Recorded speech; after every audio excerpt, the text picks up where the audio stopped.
बिस्मिल्लाहिर्रहमानिर्रहीम, अस्सलाम वालेकुम। मैं गौहर भट्ट सियासत के प्लेटफॉर्म से आपकी खिदमत में हाजिर हूँ।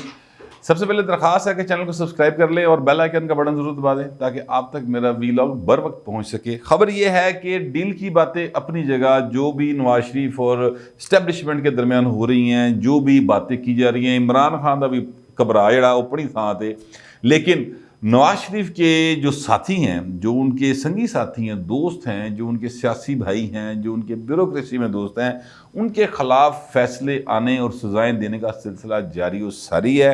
और ये सिलसिला भी रुका नहीं, थमा नहीं, रुक जाएगा लेकिन अभी चल रहा है। ये क्या मामला है, इस पर मैं आपसे बात करूंगा, लेकिन इससे पहले मैं आपको एक ब्रेकिंग न्यूज़ देना चाहता हूँ, बड़ी खबर देना चाहता हूँ। वो बड़ी खबर ये है कि पाकिस्तान में भारतीय फिल्मों की नुमाइश की दोबारा से इजाज़त दे दी गई है। जी बिल्कुल, ये खबर मौजूद है और ये खबर जो है ये दी है ज़ैन मदनी, सिटी 42, जो कि लाहौर का एक बड़ा मरूफ चैनल है सिटी 42, उसके एक रिपोर्टर हैं ज़ैन मदनी, बड़े सीनियर रिपोर्टर हैं। उन्होंने ये खबर ब्रेक की है और उनके मुताबिक भारत की एक फ़िल्म है जो पंजाबी फ़िल्म है और वो फ़िल्म जो है उसको पाकिस्तान के अंदर नुमाइश की इजाज़त दे दी गई। NOC भाजी लब गया और पंजाबी फ़िल्म आ रही है, हास्याना भरी हुई। ये पाकिस्तान के अंदर ये सिलसिला जो है भारतीय फ़िल्मों का, वो जो परवेज़ मुशर्रफ साहब की पॉलिसी थी पीपल टू पीपल कांटेक्ट वाली, उसके नतीजे में यहाँ पर सिलसिला शुरू हुआ था। बड़ा मज़ा, ज़बरदस्त किस्म की इंजॉयमेंट होती थी। फिर यहाँ पर एक सिलसिला शुरू हुआ, एंटी भारत सिलसिला शुरू हुआ। हुंदे हुंदे हुंदे गल उत्थे जाके रुकी के जनाब फिर वो वाक़या हो गया, वो जो है अपना अभिनंदन वाला, वो भाई नहीं सी आ जड़ा मार खा गया सी साढ़े कोलों, वो जहाज़ लेके आया था और उसने कहा था जी मैं, वो पता नहीं इंडिया वाले किस चक्कर से यार उन्हें अवार्ड दे जाते, मेरी तो समझ नहीं आता। भारतीय शहरी अगर वो सुन रहा है तो मेरा अपनी सरकार तो पूछ के दसना जरूर, ਜਿਹੜਾ बंदा मुखालफ को कुट खा के उन ट्रेनिंग दे दी भाई, दोबारा अवार्ड नहीं दी दे। खैर, तो वो जनाब उसको अवार्ड दी गई। तो उसके बाद मुकम्मल तौर पर एक बैन हो गया था, इंडिया ने बैन कर दिया पाकिस्तानी सिंगर्स का वहाँ पे जाना। राहत फ़तेह अली वहाँ पे गाया करते थे, आतिफ असलम गाते थे और बहुत सारे सिंगर्स यहाँ से जाया करते थे, वो सारे के सारे रुक गए। इंडिया की तरफ से यहाँ पर चीज़ें बैन हो गई, पाकिस्तान ने यहाँ पर चीज़ें बैन कर दी, कोई शय नहीं चलेगी। ये सारा सिलसिला जो चलते चलते यहाँ तक आ गया। लेकिन अब दोबारा एक सिलसिला शुरू हुआ है। ये फिल्म जो है जिसको दिया गया, इसका नुमाइश की इजाज़त दी गई, इसका नाम है हौसला रख। ये बड़े मशहूर और ज़बरदस्त अदाकार हैं, दिलजीत दोसांझ उनका नाम है। और मैंने वैसे वो मुंडा बड़ा पसंद है, बड़ी ज़बरदस्त अदाकारी करते, बड़ी नेचुरल उसकी सारी अदाकारी होती है और बड़ा ज़बरदस्त वो पॉपुलर आदमी है, बॉलीवुड में पॉपुलर, वर्ल्ड वाइड पॉपुलर है बहरहाल। तो वो उसकी फ़िल्म है, अक्सर कॉमेडी फिल्म्स करते हैं, तो बड़ी ज़बरदस्त उनकी फ़िल्म होगी यकीनी तौर पे। हौसला रख नाम से आ रही है। इससे पहले पाकिस्तान और इंडिया के अदाकाराओं पर मबनी एक फ़िल्म जो है वो बनी थी, जिसमें ये जो हैं अपना अकरम उदास और इस तरह के सारे हमारे अदाकार जो हैं उन्होंने काम किया था। इंडिया के भी कुछ अदाकारों ने काम किया, इंग्लैंड में वो फिल्म बनी हुई थी। तो उस फिल्म उसके 3 पार्ट बने। चल मेरा पुत उस फिल्म का नाम था, उसका यहाँ पर नुमाइश की इजाज़त दी गई थी और वो जाहिर है कि पाकिस्तानी प्रोडक्शन थी, को प्रोडक्शन थी, तो इसलिए उसको इजाज़त मिल गई। पर ए वाला काम भाजी नवा पे आ गया कि ये इसमें पाकिस्तान का कोई तल्लक वास्ता नहीं है, मगर इजाज़त मिल गई है। अब लोग इसको पॉलिटिकली भी देख रहे हैं, जाहिर है ये कल्चर और पॉलिटिक्स आपस में मिले जुले ही होते हैं, ऐसा नहीं हो सकता कि आप इससे हट के चले जाएं। तो पंजाबी जो है वो पंजाबी नेड़े आ रहे हो। पहले कॉरिडोर नहीं बनया करतारपुर वाला, ठीक है, उसके बाद दूजा पंजाबी वाला काम है। तो मैं तो भाजी बतौर पंजाबी बड़ा राजी हाँ इस गल दे उत्ते कि अगर ऐसा वाकई हो रहा है तो मुझे तो बड़ी खुशी इस बात की कि चले कोई अच्छी चीज़ें मिलेंगी। पाकिस्तान ने बड़ी अच्छी फिल्में बनाई हैं, इसमें कोई शुबे की बात नहीं है। हमारा स्टेज बड़ा अच्छा है, हमारे अदाकार बड़े ज़बरदस्त हैं, लेकिन यहाँ पर जिस तरीके से चीज़ों को दबाया गया ना मुसलसल, उसके बाद फिर अदाकार बेचारा ना मतलब घुटिया ही काम कर रहा होंगे, खुल के वो चीज़ें कर नहीं सकता।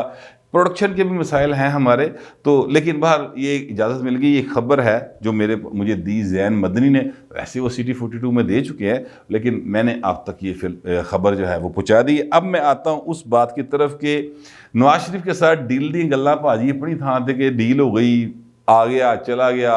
शहबाज गिल साहब जिहड़े ने उन्होंने अपने मसले पै गए ने। इमरान खान कह रहे वो चौथी बारी किवें मर सकता है, वो मुजरम है, उन्होंने सजा हुई, चीखा मारनी शुरू हो गई हैं। फवाद जो सब अपनी बातें कर रहे हैं। तो इस तरह की चीज़ें अपनी जगह पे चल रही हैं। और ये जो स्पीकर जो मैंने कल वीलॉग किया था कि स्पीकर जो हैं साबिक स्पीकर एयाज सादक साहब, वो कह रहे हैं कि नवाज शरीफ हो सकता है मेरे लंदन जान तो पहले वो आ जाए, ठीक है। तो ये बातें भी सारी चल रही हैं। मगर इस दौरान वो एक जस्टिस साकिब निसार साहब हुआ करते थे, आपको याद होगा, वो जिनके बारे में अदाकार शाहिद खान ने कहा था कि ये 5 जने वाला डाकिया सी, साढ़े को 5 जने लिया सी कि जा उन कहने हैं कोक पी और वहाँ पर जाकर ये खत जो है ना वो फलानी कुड़ी को फड़ा गया।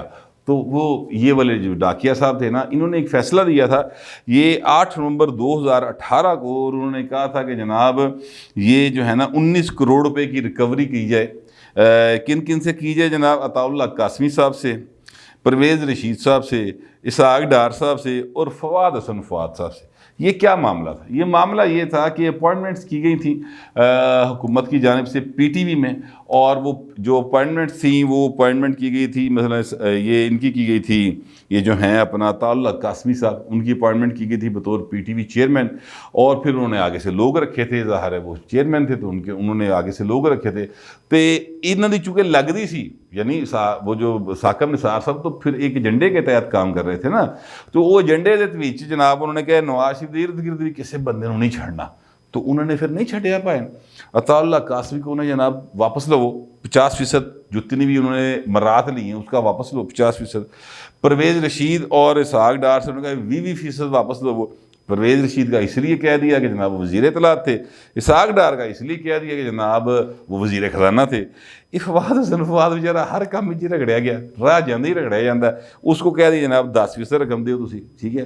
तो वो अब पीटीवी गया था, ज़ाहिर है इस हुकूमत ने जाना ही था, तो पीटीवी जो है वो गया था इस्लामाबाद हाई कोर्ट में कि जनाब इस सुप्रीम कोर्ट के फैसले पर अमल करवाया जाए। तो उन्होंने भाजी कहता कि ठीक है, और उन्होंने डिप्टी कलेक्टर जो है रेवेन्यू उसको ये कह दिया है कि जनाब आप इस पर अमल दरामद करवा के लाएँ, 3 महीने के अंदर 19 करोड़ रुपया कढ़ा के लिया। मैं बड़ा मतलब परेशान था कि ये 19 करोड़ किमें कढ़णगे। मतलब इसहाक डार साहब तो चलो अमीर आदमी है ना, बड़ा इन्नी बारी बंदा वजीर खजाना रहा हो, फिर कंपीटेंट आदमी हैं, IMF में वर्ल्ड बैंक में भी काम शाम करते रहे हैं, तो पैसा वैसा उन्होंने को लाया तो उन्होंने को तो कोई पैसे निकल आएंगे।